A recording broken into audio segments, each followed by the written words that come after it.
Allez, voilà, comme je vous ai dit, pour le branchement des feux de jour, je vous dis que je faisais une petite vidéo concernant les changements de vérin.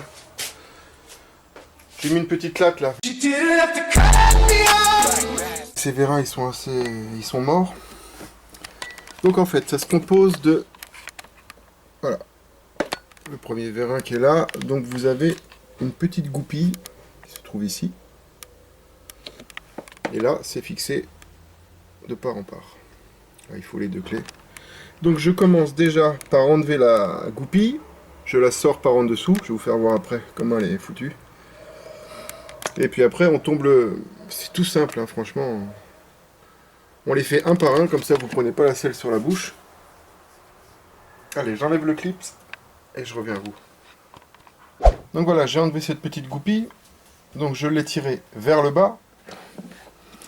Et j'ai sorti donc vers la droite. Voilà, je l'ai juste poussé, j'ai laissé tomber. Là, vous prenez deux clés de 12 plates.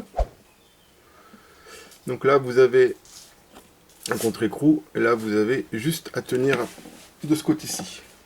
Là, si j'enlève la planche, tout tombe, hein, c'est sûr. Bah ouais, logique.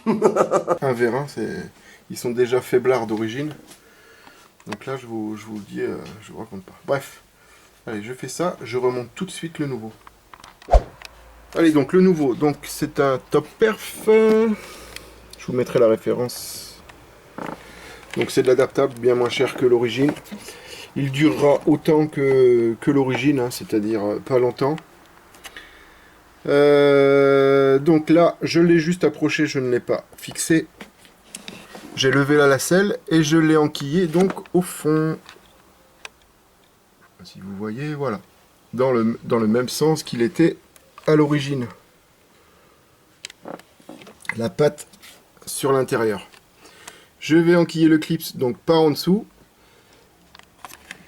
Et là, la fixation. J'ai mal cadré. Vous tenez ici. Et vous serrez ici avec les deux clés. Plates. C'est quoi ce bruit de con là? J'enquille le clip donc là-haut. Et c'est parti.